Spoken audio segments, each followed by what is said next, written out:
Good evening, viewers. Hi, I am Manu. I am the founder and CEO of Centricity Wealth Tech. With me is an industry veteran, Vetri. Vetri has been in the industry for over 3 decades. Currently, he is the CIO of UTI Asset Management Company. He joined UTI in 2017 and then moved on to become the Chief Investment Officer in August of 2021.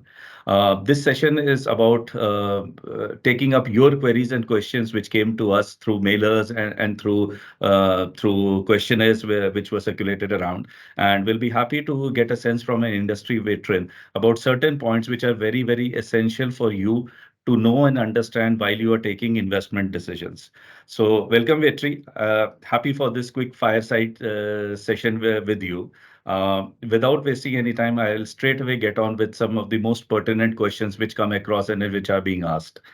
One of the things which is there on the top of the mind of most of the investors these days is how RBI is likely to react to the interest rate movement in India, keeping in account the uncertainty, the geopolitical uncertainty, the economic uncertainty globally, the issues which are being faced around inflationary pressure in US, what has also happened with SVB in March.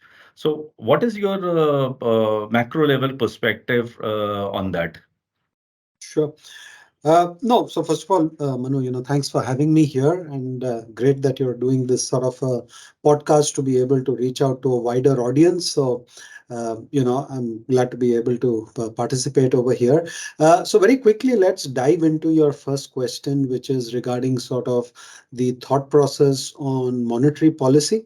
Now, I think two things to keep in mind. First, uh, monetary policy now falls with the MPC, and the MPC in India, which is the Monetary Policy Committee, consisting of three governors from the RBI, including the governor plus two deputy governors and three outside economists, they have a target to maintain inflation in India at 4% plus or minus 2%.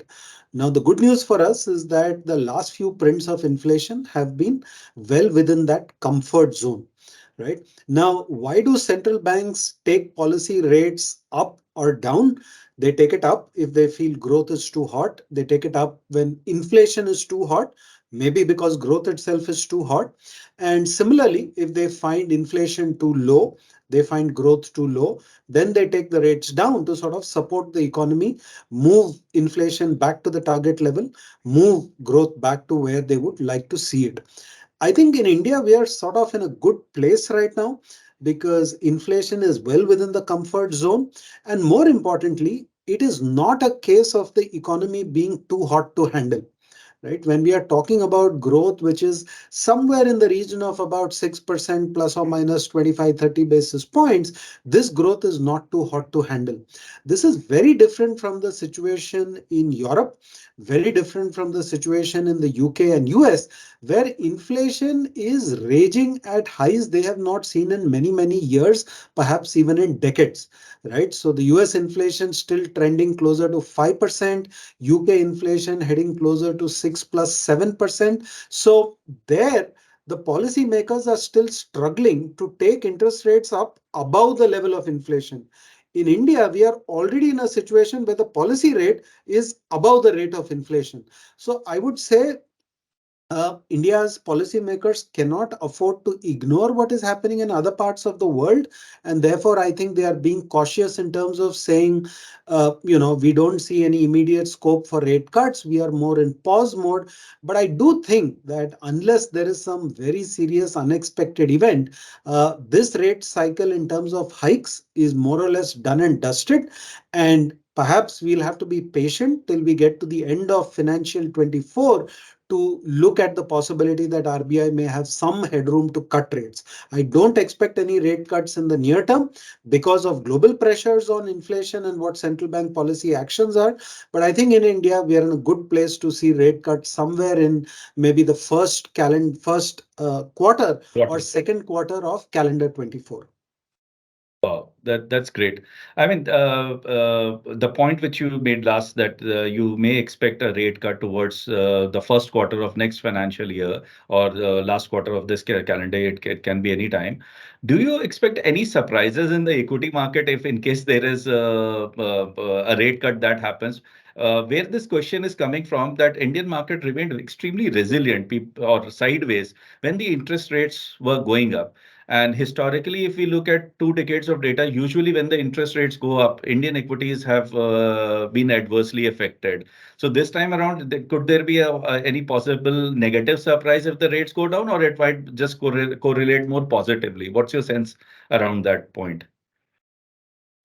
Good question, Manu. I would say, and this is, you mentioned earlier, I've been around for 30 years. One of the Yeah. things I've learned over 30 years is that don't react to events. What matters more are valuations. So to me, the answer to the question you are asking is that the event matters only in the context of where valuations are. The Hmm. event is not an absolute in itself. So if valuations are rich and you cut rates, it will not do a thing in terms of helping equity markets. If valuations are very cheap and that is when you are cutting rates, it will make all the difference in the world. So simple point is event is not as material as context. And when I say context, I refer to valuations. So at this point of time, I would say, given where valuations are, we are not as expensive as we were 2 years ago, but we are pushing back pretty close to the top end of fair value. I would say the impact of a rate cut on equity markets in terms of some added enthusiasm, possible for a day or two, but I would not see that as having a lasting impact. Okay. Uh, very interesting point, again, stands from the valuation perspective, and take this question from a retail investor mindset. Uh, One of the ways people look at the market and make their investment decision is when they see the market levels. Markets at an all-time high means necessarily that it has to be expensive. And valuation, as I know the valuation right now, but for the interest of the larger audience, uh, what do you see as in the current market, or rather, what would you suggest to a investor who wants to put his first 1 rupee buck into the market right now? Should he be very scared of the market? What is the worst he can possibly expect, and in what time horizon? And what should ideally be his 3 year or a 5 year outlook from here as far as equity is concerned, given that we are at the highest level ever seen? Yeah, so let's split that into two parts. First of all, I would say looking at prices is the wrong way of judging whether a market is high or low, right? Exactly. Because prices mean nothing. It is valuations that matter, not the prices itself. So we could be at 19,000, whatever levels for the Nifty, which is absolutely right. It's a 52-week high, it's a lifetime high. But on a price to earnings and price to book basis, the market is actually cheaper than where it was in September of 21, right? So that's an important distinction to keep in mind. It's not the price, it's the valuation which matters, right? Now the second point you said, Manu, is more interesting because that's really about how should one organize one's efforts in terms of investing in equities, right? I think the At bigger these picture I levels, would, especially. yeah, the bigger picture I would say is, look, if you're looking to invest over a longer time horizon, 5 years, 10 years, 20 years, and I see the good thing, more and more people are thinking about their investing horizon in terms of decades rather than months and years, then I think, you have to sort of really practice what I would call systematic investing in the equity markets. Obviously, we talk a lot about SIP. I would simply say stagger your investments at this point of time. To my mind, that's the sort of best way to put it. The reality, Manu, is that when I think about markets which are extremely overvalued, or markets for that matter which are extremely undervalued, they are very rare occurrences, right? They will happen once every 3 years, 5 years, 7 years. Most of the time the market beats around in what I would call the fair value zone. Now if it's beating around the fair value zone, don't lose sleep, just keep staggering your investments.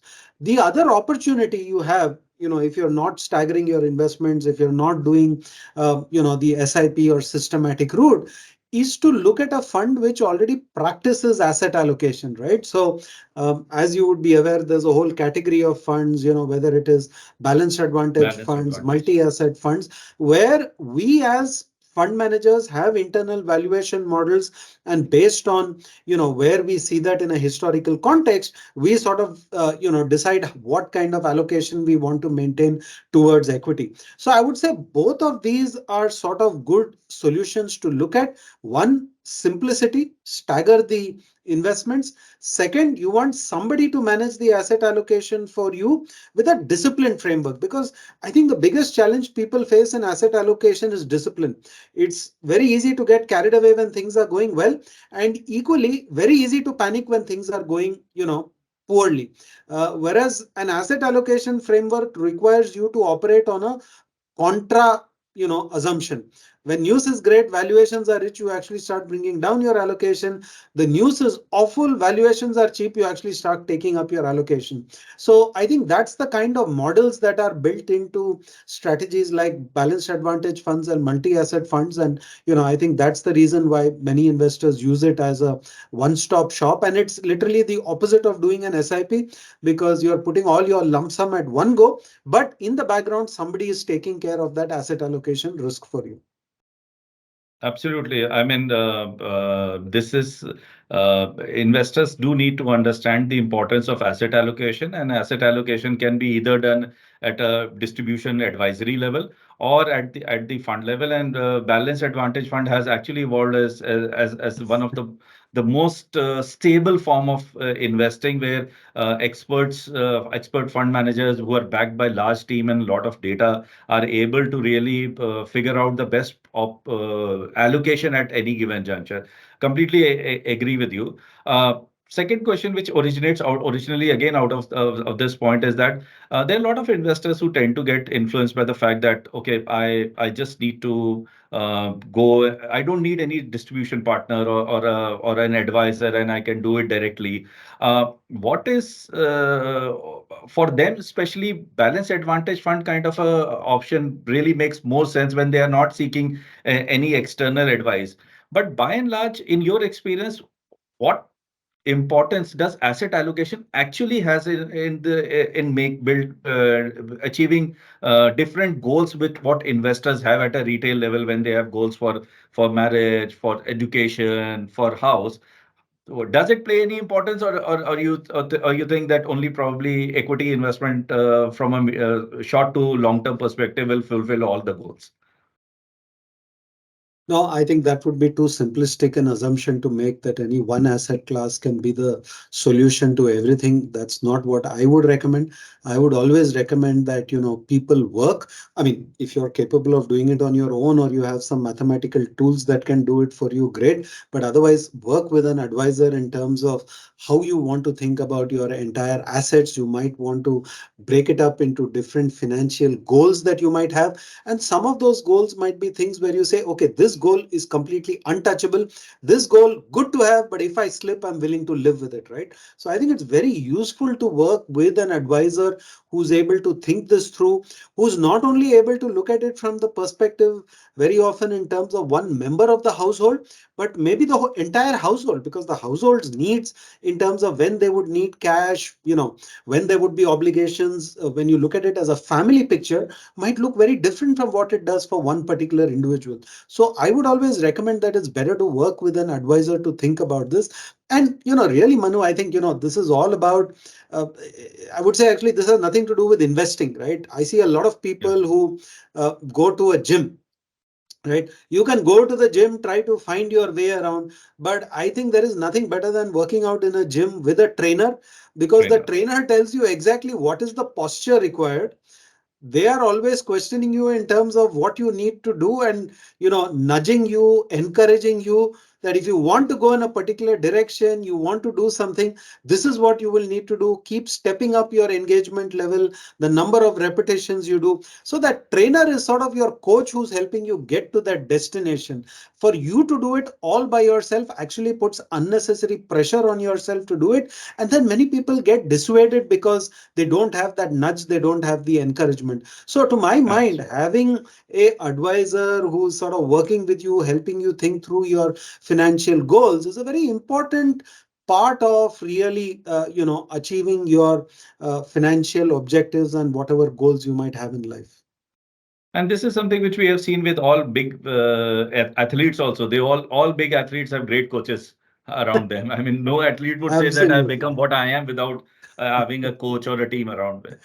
Our reviewers are also extremely interested in understanding the entire product suite which UTI as an AMC is offering. What are the specialized offering or where core competency areas, and what are the new things probably if you would like to share in terms of your roadmap or what you have already brought around the table, but not many people are aware in terms of your product portfolio, how it is, and what is it that you are looking at adding in times to come.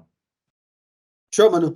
Well, I'm presuming most people very likely on your podcast would have heard of UTI simply because we are India's, sort of oldest, and if I can use the word, So why almost the I'm say first. asking this question is very simple. We are actually operating in tier three, tier four cities, Ah, and okay, we see a okay, complete lack of knowledge and information about what AMC is offering. What it is about, more okay, about one okay. particular scheme. So Sure, sure, that was sure. the reason I asked. No, perfect. So, I'd say really UTI is sort of the supermarket in terms of the product offerings that we have, because we would have something for pretty much everybody, right? You want to do straightforward equity funds, most of you would be familiar with the SEBI categorization scheme.